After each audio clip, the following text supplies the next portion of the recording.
Bismillahirrahmanirrahim. Assalamualaikum warahmatullahi wabarakatuh. Bisa berduduk tapi sandarannya nggak bisa. Oh iya, jazakallah.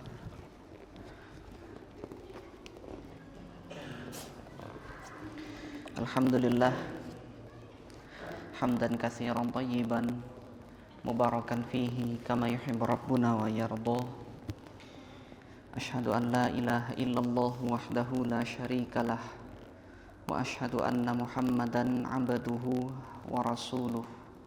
Allahumma salli wa sallim ala nabiyyina Muhammadin wa ala alihi wa ashabihi ajma'in.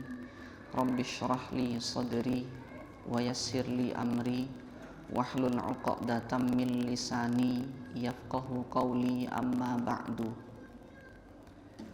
Alhamdulillah, kembali kita dipertemukan oleh Allah Subhanahu wa taala yang insyaallah pada kesempatan malam hari ini satu peristiwa yang juga terjadi pada masa hijrahnya kaum muslimin ke negeri Habasyah yang dituliskan oleh Al-Imam Ibnu Katsir rahimahullah di dalam kitab beliau Al-Bidayah wan Nihayah. Salawat serta salam tak lupa selalu tercurahkan kepada Nabi kita, Nabi besar Muhammad sallallahu alaihi wasallam, beserta keluarga beliau, sahabat-sahabat beliau dan pengikut-pengikut beliau sampai akhir zaman nanti. Peristiwa yang saya maksud tadi adalah azam atau keinginan salah seorang sahabat Nabi Shallallahu Alaihi Wasallam, bahkan sahabat yang terdekat beliau, yaitu Abu Bakar As-Siddiq radhiyallahu anhuma, untuk ikut hijrah ke Habasyah. Sempat meminta izin kepada Rasulullah dan kemudian Rasulullah sudah mengizinkan, tapi kemudian tidak jadi. Batalnya niat Abu Bakar untuk hijrah ke Habasyah ini ternyata ada penyebabnya. Seperti yang kemarin sudah kita singgung, yaitu penyebabnya adalah pertemuan Abu Bakar ini dengan salah seorang pemimpin kaum pada saat itu yang berjuluk Ibnu Ad-Dugunnah. Ibnu Dugunnah. Bagi para ahli bahasa Arab menyebutnya Ibnu Dugunnah. Tapi bagi para ahli hadis, para perawi hadis menyebutnya Ibnu Ad-Daginah. Ibnu Daginah. Dikisahkan di sini oleh anak beliau langsung, yaitu Ibunda Aisyah radhiyallahu anha. Ibunda Aisyah radhiyallahu anha pada saat-saat di mana Abu Bakar As-Siddiq radhiyallahu anhu sudah masuk Islam, Ibunda Aisyah ini masih sangat kecil. Maka dalam riwayat ini Ibunda Aisyah radhiyallahu anha mengatakan, lam aqil abawayya qattu illa wahuma yadinani ad-dina. Aku sama sekali tidak memahami apapun dari kedua orang tuaku, kata Ibunda Aisyah. Saking kecilnya, ya entah sekitar umur 2 atau 3 tahun peristiwa ini terjadi. Yang aku pahami pada saat itu, kata Ibunda Aisyah, hanya kedua orang tuaku ini telah menganut suatu agama tertentu. Aku tidak memahami apapun dari kedua orang tuaku pada saat itu, kecuali yang aku pahami adalah orang tuaku kedua-duanya telah menganut suatu agama tertentu. Karena dipraktekkan ibadahnya di rumah, di dalam rumah pada saat itu. Walam yamurru alaina yaumun illa ya'tina fihi Rasulullah sallallahu alaihi wasallam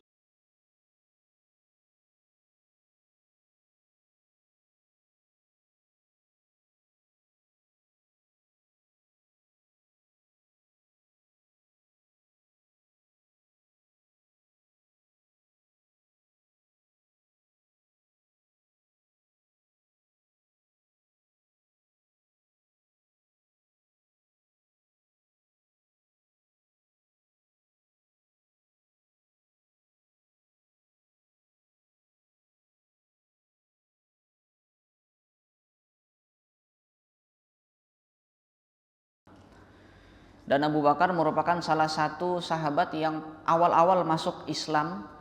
Jadi perlu penguatan di situ. Dikuatkan, dan tujuan yang lain adalah untuk berdiskusi dalam mengatur strategi dakwah. Karena Abu Bakar ini sejak Abu Bakar As-Siddiq radhiyallahu anhu masuk Islam, kemudian beliau bergerilya dakwah secara sembunyi-sembunyi membantu Rasulullah. Jadi yang mendakwahi sahabat-sahabat yang lain seperti Zubair bin Al-Awwam, kemudian Utsman bin Affan, kemudian Abdurrahman bin Auf, ini adalah Abu Bakar As-Siddiq yang datang ke rumah mereka satu persatu. Bergerilya Abu Bakar di situ.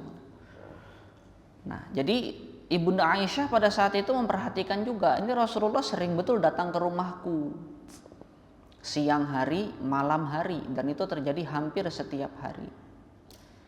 Falamma tubliya al-muslimuna kharaja Abu Bakar muhajiran nahwa ardil Habasyah. Ketika tekanan dari orang-orang kafir ini semakin kuat, intimidasi baik dari segi fisik maupun dari segi mental ini semakin kuat, Nabi SAW seperti yang kemarin kita singgung memerintahkan para sahabat untuk mencari tempat yang aman agar mereka bisa beribadah. Khususnya para sahabat yang tidak memiliki power. Ibarat kata seperti itu, tidak memiliki power itu dalam artian ya status sosialnya bukan siapa-siapa, seperti Bilal bin Rabah. Secara status sosial kan beliau bukan orang yang berpangkat, bukan seorang pejabat, bukan seorang pemuka pemimpin kaum, pemimpin kabilah, bukan. Secara status sosial bukan siapa-siapa. Kemudian secara ekonomi juga bukan orang kaya. Ini banyak para sahabat yang bahkan di awal-awal masa keislaman yang masuk Islam ini justru orang-orang yang statusnya seperti ini. Secara sosial bukan siapa-siapa di tengah masyarakat, kemudian secara ekonomi juga tidak kaya-kaya amat, bahkan bisa dibilang orang-orang miskin, mantan-mantan budak, kan seperti itu. Khususnya para sahabat yang kondisinya seperti ini diperintahkan oleh Rasulullah cari tempat yang aman. Ini saya dapat informasi ada raja yang adil di negeri yang bernama Habasyah dan seterusnya. Melihat perintah Rasulullah seperti ini dan para kaum muslimin sudah bergerak, ini kan ada beberapa gelombang hijrah ke Habasyah ini. Hijrah ke Habasyah yang pertama itu ada beberapa gelombang di situ. Jadi tidak satu duf'ah seperti yang terjadi pada hijrah ke Madinah. Satu rombongan semua berangkat bareng-bareng seperti itu. Kalau di Madinah seperti itu situasinya. Kalau di Habasyah enggak, nanti siapa yang siap duluan udah berangkat. Nanti ada yang minta tunggu, misalkan tunggu dulu nanti kita berangkat sama-sama, oke ditungguin, nanti baru berangkat gelombang yang berikutnya dan seterusnya. Istazana Rasulullah sallallahu alaihi wasallam fil hijrati fa'azina lahu. Abu Bakar minta izin sama Rasulullah. Nah, yang jadi pertanyaan saat saya membaca keterangan ini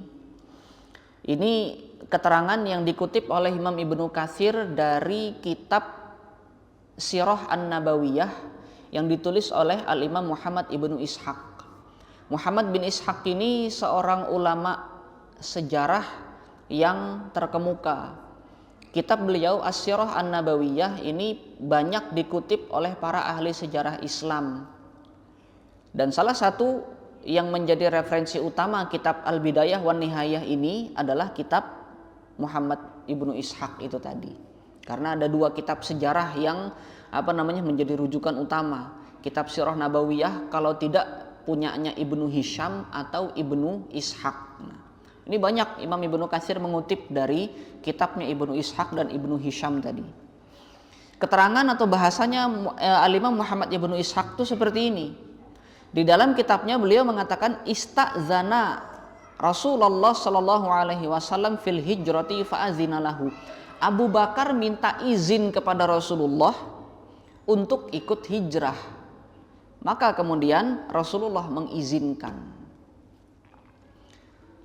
bukankah hijrah ke Habasyah ini perintah Rasulullah? Kan seperti itu. Jadi kaum muslimin kalau mau berangkat ikut hijrah seharusnya tidak perlu minta izin Rasulullah. Kalau mau berangkat ya berangkat, toh itu perintahnya Rasulullah, kan begitu. Sudah sesuai dengan sudah sesuai dengan SOP kalau mau kita bahasakan. Rasulullah perintahkan kaum muslimin ngikut. Lah ini Rasulullah perintahkan ketika Abu Bakar mau ngikut harus minta izin dulu sama Rasulullah. Kenapa kok harus minta izin dulu? Yang jadi pertanyaan kan seperti itu. Kemungkinan besar ini masih kemungkinan, sebatas yang saya temukan di dalam literatur sejarah Islam. Seperti yang kemarin kita singgung, hijrah ke Habasyah ini sebenarnya statusnya bukan hijrah permanen, bukan untuk tinggal menetap di negeri Habasyah. Tapi sifatnya hanya sementara selama tekanan dari orang-orang kafir ini masih kuat. Hijrah dulu, cari tempat yang aman untuk beribadah. Setelah itu aman, nanti kembali lagi ke Mekah atau kembali ke tempat yang dinyatakan aman oleh Rasulullah Shallallahu Alaihi Wasallam. Itu yang pertama, karena sifatnya hanya sementara. Yang kedua, seperti tadi yang saya singgung, bahwasannya bukan yang dikhususkan, hijrah ke Habasyah ini diperintahkan secara umum kepada kaum muslimin, khususnya bagi kaum muslimin yang belum punya power, yang belum punya perlindungan kuat dari orang-orang yang pada saat itu mampu melindungi. Maka ketika perintah itu tertuju kepada kaum muslimin yang statusnya seperti itu tadi, Abu Bakar merasa, kok saya tidak termasuk seperti mereka. Abu Bakar kan orang terpandang ya Bapak Ibu ya. Abu Bakar orang terpandang. Abu Bakar kabilahnya Abu Bakar ini termasuk kabilah yang disegani di kalangan orang-orang Quraisy. Kabilahnya kabilah Quraisy. Baninya itu berarti keluarganya Abu Bakar. Abu Bakar itu berasal dari Bani Taim, At-Taimi. Makanya Abu Bakar itu nama aslinya Abdullah bin Utsman, Abdullah bin Abi Quhafah, Utsman, seterusnya nasabnya saya tidak hafal, nanti ujungnya ada At-Taimi dari Bani Taim. Nah itu disegani Abu Bakar itu Bani Taim itu termasuk keluarga besar yang disegani di kalangan orang-orang Quraisy. Kabilahnya masih masuk dalam kabilah Quraisy. Kalau mau saya ceritakan flashback lagi, awal mula Abu Bakar masuk Islam, ini kan Abu Bakar sempat babak belur dipukuli sama orang-orang kafir. Ketika masuk Islam dan kemudian mengajak orang-orang Quraisy yang lain untuk masuk Islam, ketahuan ternyata Abu Bakar sudah ikut agamanya Muhammad, dipukuli di situ di tengah-tengah Ka'bah. Sama seperti yang terjadi pada Umar bin Khattab nanti saat kita ceritakan Islamnya Umar bin Khattab. Sama juga yang terjadi pada saat Islamnya Abu Dzar Al-Ghifari, itu dipukuli itu sama orang-orang Quraisy di tengah Masjidil Haram, di samping Ka'bah itu dipukuli. Melihat Abu Bakar babak belur seperti itu, bapaknya Abu Bakar bersumpah, kalau ada yang mau sentuh anak saya lagi akan berhadapan dengan Bani Taim. Diam semua itu orang-orang Quraisy, Pak. Takut semua ketika bapaknya Abu Bakar melontarkan ucapan yang seperti itu. Takut orang-orang Quraisy karena mereka hormat dengan keluarga Bani Taim. Sejak saat itu tidak ada yang berani nyenggol Abu Bakar. Setelah Abu Bakar dipukuli itu dan kemudian masih belum pingsan, itu sudah babak belur, kemudian diselamatkan, dibawa ke rumah. Bapaknya Abu Bakar, Abu Quhafah nanti masuk Islam, tapi masuk Islamnya setelah Fathu Makkah, termasuk Muslimatul Fatah. Bapaknya Abu Bakar nanti Abu Quhafah. Makanya ketika saya sebut nama Abu Bakar tadi, saya menyebutkan radhiyallahu anhuma. Kan biasanya adabnya seperti itu, kalau kita menyebut nama sahabat, kita menyebut radhiyallahu anhu, semoga Allah ridhoi beliau. Tapi kalau sahabat itu adalah anak dari sahabat yang lain, para ulama biasanya menyebut radhiyallahu anhuma. Sama seperti Ibunda Aisyah radhiyallahu anhuma, karena beliau seorang sahabat dan kemudian punya orang tua juga sahabat. Nah, nanti masuk Islam, Abu Quhafah nanti masuk Islam, tapi masuk Islamnya belakangan. Ketika setelah peristiwa Fathu Makkah. Itu setelah diancam oleh Abu Quhafah atas nama Bani Taim, tidak ada yang berani, orang-orang Quraisy setelah saat itu tidak ada yang berani nyenggol Abu Bakar lagi. Saking dihormatinya. Artinya Abu Bakar merasa secara status sosial Abu Bakar seharusnya tidak ikut hijrah karena beliau bisa beribadah dengan aman di Mekah dengan perlindungan dari keluarga beliau, yaitu anggota keluarga Bani Taim ini tadi. Makanya kemudian Abu Bakar, bahasanya Imam Muhammad bin Ishaq di sini, Abu Bakar minta izin kepada Rasulullah dan kemudian Rasulullah mengizinkan. Ya sudah, tidak apa-apa, kalau kamu mau ikut hijrah silahkan. Yang bahkan Rasulullah sendiri tidak ikut hijrah. Nah, di tengah perjalanan hatta iza balagha barkal ghimadi, laqiyahu ibnu duhunnah, ketika sampai di suatu tempat yang bernama Al-Ghimad. Itu sudah keluar dari area Mekah. Kemudian Abu Bakar ini bertemu dengan seorang pemimpin kaum yang bernama Ibnu Dugunnah. Nama kabilahnya itu kabilah Al-Qorot, atau ada juga yang menyebut kabilah Al-Ahabish, kabilah Al-Qorot, nama kabilahnya. Dan ini juga salah satu kabilah yang disegani di kalangan orang-orang Quraisy. Makanya nanti Ibnu Dugunnah ini termasuk orang yang terhormat. Ketika nanti masuk ke Mekah, dia bukan orang Quraisy, dia bukan penduduk Mekah, tapi menjadi kabilah yang disegani oleh penduduk Mekah, orang-orang Quraisy. Jadi ada beberapa kemungkinan kabilah-kabilah di luar Quraisy yang disegani dihormati oleh orang-orang Quraisy, itu ada beberapa kemungkinan. Kemungkinan yang pertama, kabilah tersebut sering membantu orang-orang Quraisy ketika perjalanan dagang keluar kota Mekah. Termasuk kabilahnya Abu Dzar Al-Ghifari, Bani Ghifar. Bani Ghifar itu perkampungan, Bani Ghifar adalah perkampungan yang selalu dilewati oleh orang-orang Quraisy ketika keluar dan masuk kota Mekah. Keluar masuk kota Mekah, kalau mau berdagang ke Syam kah, mau berdagang ke Yaman kah, pasti akan melewati perkampungan Bani Ghifar. Dan singgah di situ untuk sekedar bermalam, untuk sekedar menambah perbekalan di dalam perjalanan. Artinya Bani Ghifar ini disegani oleh orang-orang Quraisy. Makanya ketika tadi saya sebutkan Abu Dzar Al-Ghifari dipukuli oleh orang-orang Quraisy, nanti diselamatkan oleh pamannya Rasulullah, Abbas bin Abdul Muttalib. Diselamatkan sama Abbas, dipisahkan, sudah babak belur tuh. 3 hari berturut-turut Abu Dzar tuh dipukuli orang-orang Quraisy karena meneriakkan kalimat la ilaha illallah di atas Ka'bah. Naik ke atas Ka'bah, Abu Dzar kemudian berteriak la ilaha illallah Muhammadur Rasulullah. Padahal Rasulullah sudah bilang pulang sudah. Ketika sudah masuk Islam, kita singgung sedikit, masuk Islam Abu Dzar itu, kemudian Rasulullah pesan sama Abu Dzar kamu pulang aja. Kamu silakan kembali ke kaummu, silakan dakwah di kaummu, kamu tidak usah di sini. Karena kamu di sini orang asing Abu Dzar statusnya. Abu Dzar tidak peduli. Jadi Abu Dzar ini secara karakter mirip seperti Umar bin Khattab. Tidak peduli Abu Dzar, meskipun saya orang asing di sini, meskipun saya bukan orang pribumi sini, kalau itu kebenaran akan saya teriakkan. Datang ke tengah-tengah Ka'bah, naik ke atas Ka'bah, Abu Dzar berteriak la ilaha illallah Muhammadur Rasulullah. Orang Quraisy ngelihat, kamu siapa? Kok berani-berani meneriakkan kalimat itu? Yang bahkan orang Quraisy saja kalau mau meneriakkan kalimat itu harus pikir-pikir dulu. Lihat kondisi dulu, lihat sekitar. Ada Abu Jahal enggak? Ada Abu Lahab enggak? Kalau ada Abu Jahal di situ, belum tentu orang Quraisy berani meneriakkan kalimat la ilaha illallah. Yang bahkan Abu Bakar aja masih sembunyi-sembunyi itu. Dakwah ke rumah-rumah itu. Abu Dzar sudah berani teriak di atas Ka'bah. Ditarik sama orang Quraisy, dipukuli, habis babak belur di situ. Abbas bin Abdul Muttalib ngelihat, oh siapa tuh yang dipukuli? Dipisahkan.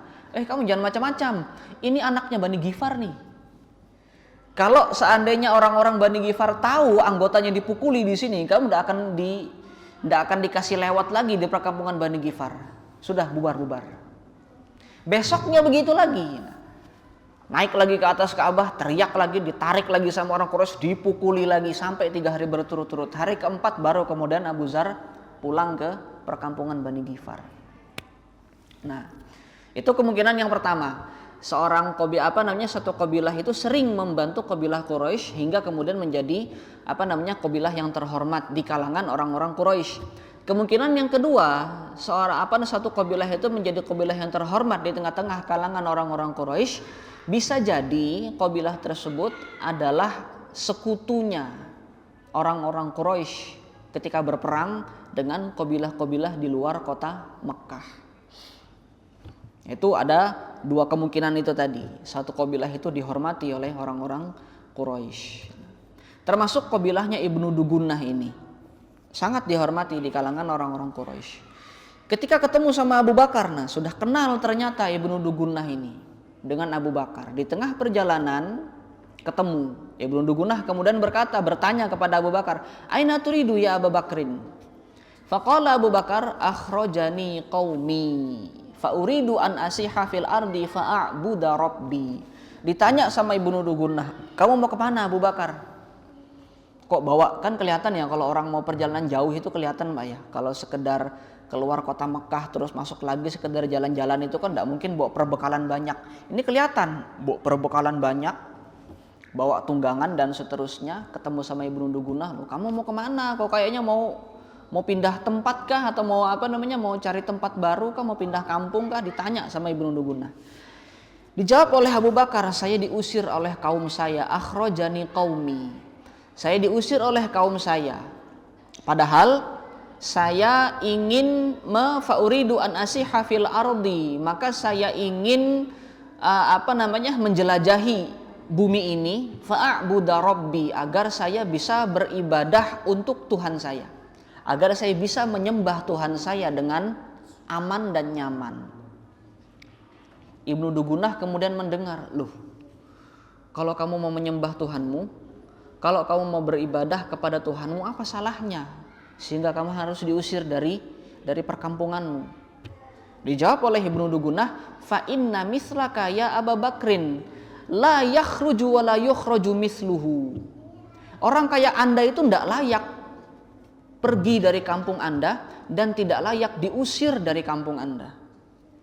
Anda kan orang baik gitu loh. Disebutkan kemudian kebaikan-kebaikannya Abu Bakar oleh Ibnu Dugunnah. Innaka taksibul ma'dum. Anda itu sering membantu berupaya membantu orang-orang yang kehilangan. Kehilangan di sini ya bisa jadi tidak punya harta. Ma'dum itu kan bisa jadi tidak punya harta, orang miskin, bisa jadi tidak punya keluarga. Sering dibantu sama Abu Bakar. Watasilur rahim, dan kamu sering menyambung silaturahim. Watahmilul kalla, dan kamu sering membantu orang-orang yang kesulitan, yang butuh sandaran. Watakrid doifa, dan kamu sering memuliakan tamu. Watu'inu ala nawaibil haqqi, dan kamu sering memberikan pertolongan untuk perbuatan-perbuatan yang baik. Jadi pertolongannya untuk perbuatan yang baik, bukan pertolongannya perbuatan yang buruk. Ada orang membunuh dibantu, itu berarti pertolongan untuk keburukan. Bukan itu yang dilakukan oleh Abu Bakar. Ada orang yang mau pergi berdagang keluar kota Mekah tapi tidak punya modal, dimodali sama Abu Bakar. Nah, itu yang dimaksud nawaibul haq itu tadi. Disebutkan kebaikan-kebaikannya. Ya, jadi peristiwa ini mirip seperti saat Rasulullah pulang dari Gua Hira dalam keadaan takut. Kemudian Rasulullah pada saat itu karena belum kenal sama Jibril kan, pada saat itu Rasulullah menyangka jangan-jangan ini hukuman dari Tuhan. Jangan-jangan yang yang datang itu adalah seorang makhluk penghukum gitu loh. Karena memang mengerikan kan, mungkin sudah diceritakan oleh Ustaz Haidir. Rasulullah pulang dari Gua Hira itu kan langsung minta diselimuti kepada Ibunda Khadijah. Zammiluni, tolong selimuti saya. Sudah diselimuti itu masih gemetar tuh Rasulullah. Jadi ketika pulang itu bukan kedinginan tapi ketakutan. Karena sudah diselimuti, harusnya kan sudah merasa hangat. Selesai perkara. Tapi enggak, ketika diselimuti itu masih bergetar tuh Rasulullah, itu gemetar, ketakutan. Karena yang terjadi pada saat di Gua Hira itu, Rasulullah didatangi oleh satu sosok yang tidak kelihatan, kan gelap ya, gelap. Didatangi oleh satu sosok yang kemudian sosok itu memerintahkan Rasulullah untuk baca. Rasulullah sudah bilang, saya tidak bisa baca. Nah, ini sebenarnya kalau mau kita kaji lagi tafsir surah Al-Alaq ayat 1-5 ini Pak, dalam ini sebenarnya ini. Faedahnya banyak, kita bisa baca. Bisa kita temukan faedah yang banyak di situ. Jibril nyuruh Rasulullah baca. Jibril tahu Rasulullah tidak bisa baca. Jibril nyuruh Rasulullah baca atas perintah Allah. Yang membuat Rasulullah tidak bisa membaca Allah. Yang perintahkan Rasulullah membaca Allah juga. Ini gimana sih maksudnya kan gitu? Kalau kita pikir, Rasulullah yang membuat Rasulullah Allah yang membuat Rasulullah tidak bisa baca, tapi Allah juga yang suruh Rasulullah baca. Apa sih maksudnya? Kalau biasanya kita memaknai kalimat Iqra bismi rabbikal ladzi khalaq, bacalah, kan Rasulullah tidak bisa baca. Oh, berarti di situ bukan membaca seperti ini yang dimaksud, tapi membaca tanda-tanda kebesaran Allah yang ada di alam semesta. Betul, yang seperti itu. Tapi ada faedah yang lebih spesifik lagi. Faedah yang lebih spesifik di situ adalah ketika Rasulullah diperintahkan oleh Allah untuk melakukan suatu perbuatan yang mustahil beliau lakukan. Di situ sebenarnya ada isyarat sebagai sebagai seorang nabi, kamu akan menemukan akan menghadapi tugas-tugas yang berat. Dilatih dulu sama Allah sebelum menghadapi tugas-tugas berat, berhadapan dengan Abu Jahal, berhadapan dengan Abu Lahab, berhadapan dengan Umayyah bin Khalaf, Ubay bin Khalaf, dan dedengkot-dedengkotnya itu. Sebelum menghadapi tugas yang berat itu, Anda harus mengerti bagaimana cara berjuang. Makanya sebenarnya di situ Allah ingin mengajarkan kepada Rasulullah, gini loh cara berjuang. Kalau Anda menemukan suatu perbuatan yang mustahil Anda lakukan, jangan langsung mundur. Kan Rasulullah langsung mundur pada saat itu. Rasulullah bilang, saya tidak bisa baca. Saya tidak bisa baca. 3 kali sudah. Baca, saya tidak bisa baca. Seharusnya seorang guru yang baik, kalau ketemu murid, ayo baca. Oh Pak Guru, saya tidak bisa baca Pak Guru. Yang harus kita lakukan adalah, gini loh caranya baca nak.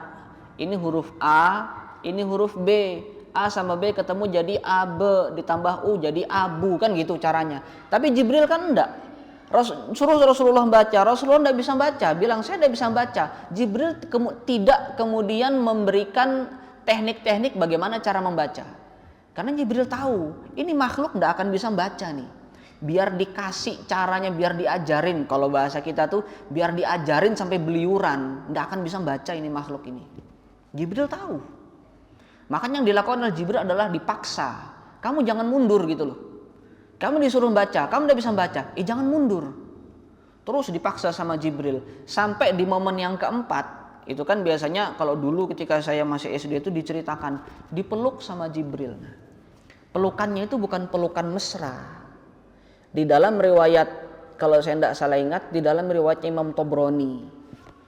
Ketika Imam Tobroni mencantumkan di dalam kitab Al-Mu'jam Al-Kabir, di situ ada satu hadis yang dicantumkan oleh Imam At-Tobroni yang menceritakan tentang kondisi awal mula Rasulullah mendapatkan wahyu di Gua Hira. Di situ menggunakan kalimat menggunakan redaksi bukan memeluk tapi mencekik, dicekik Rasulullah itu sama Jibril. Jadi kalau kita bayangkan tuh pelukannya itu bukan pelukan mesra gini, tapi dipeteng gini sama Jibril, dicekek gini. Disuruh baca, kamu tidak baca-baca, peteng gini, baca, ayo baca. Kayak apa Rasulullah? Tidak ketakutan, pulang-pulang gemetaran itu. Aku nggak bisa baca kok, aku dicekek. Kayak mau dibunuh kan begitu, dicekek gitu. Sampai kalau di dalam kitab Al-Bidayah wa Nihayah ini diceritakan sampai Rasulullah bilang pada saat itu, mati sudah aku nih kalau bahasa kita tuh. Ini kayaknya waktu aku mati nih, saking keras itu cekekannya Jibril pada saat itu. Pulang-pulang ya ketakutan, Rasulullah gemetar. Ketika pulang-pulang gemetaran, Ibunda Khadijah kemudian memberikan motivasi. Enggak kok, enggak mungkin Tuhan menghukum Anda. Karena Anda itu adalah orang yang baik. Disebutkan sama persis seperti Ibnu Dugunah tadi. Disebutkan kebaikan-kebaikannya Rasulullah pada saat itu. Untuk mengangkat lagi mentalnya Rasulullah.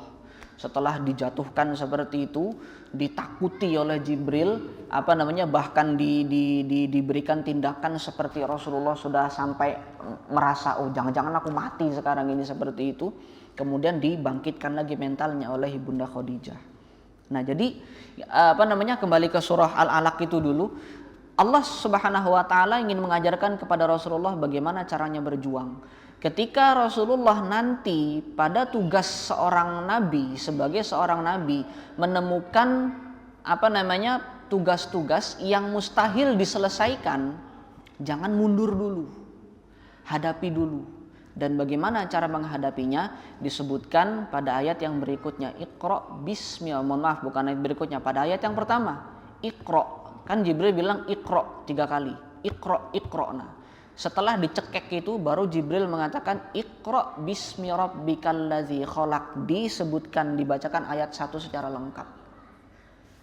Itu cara berjuang seperti itu. Jangan mundur dulu. Jangan cepat menyerah dulu. Tapi kalau Anda merasa tugas ini tidak mungkin diselesaikan oleh manusia, tidak mungkin diselesaikan oleh kemampuan Anda, maka sebutlah nama Tuhan Anda. Iqra bismi rabbikal ladzi khalaq.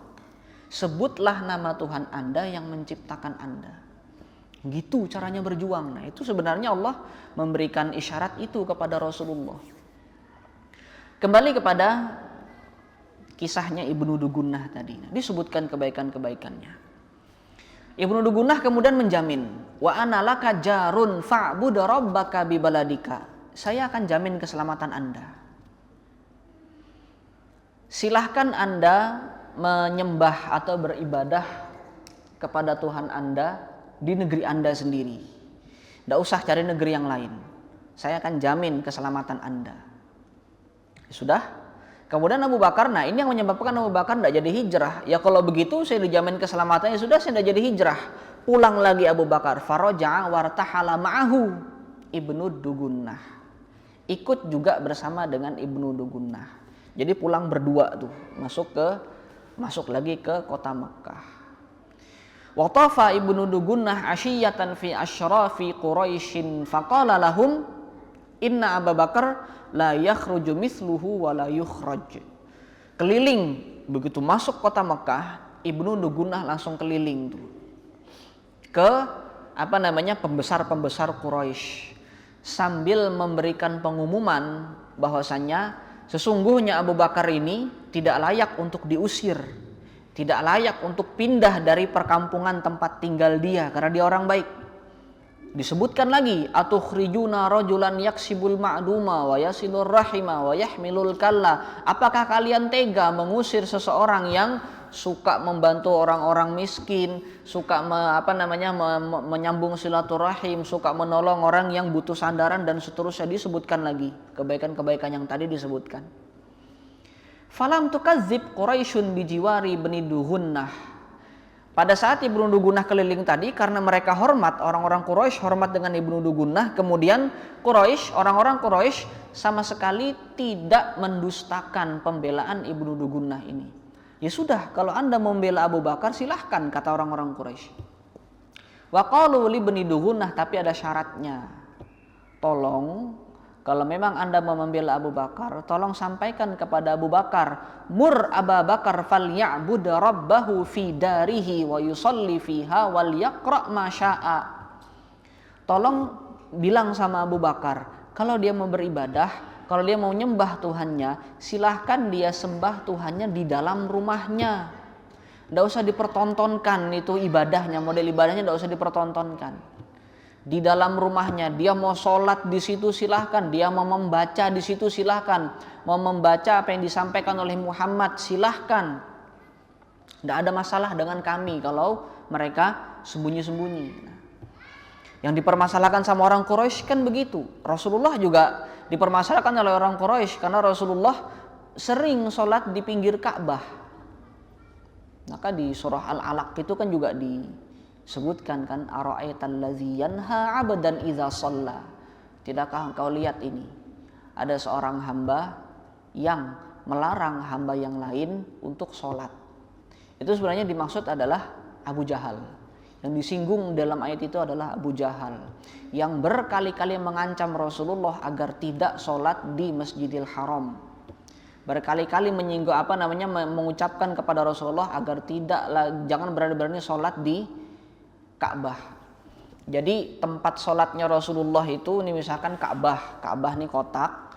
Tempat sholatnya Rasulullah itu yang sering digunakan Rasulullah sholat adalah antara Hajar Aswad sama Rukun Yamani. Jadi Rasulullah sholat di situ, bukan di tempat yang lain. Kalau di pintu Ka'bah juga bukan kan, pintu Ka'bah nanti arahnya ke Maqam Ibrahim, bukan. Di sampingnya di situ. Karena antara Rukun Yamani sama Hajar Aswad itu tempat yang juga langsung menghadap ke Baitul Maqdis.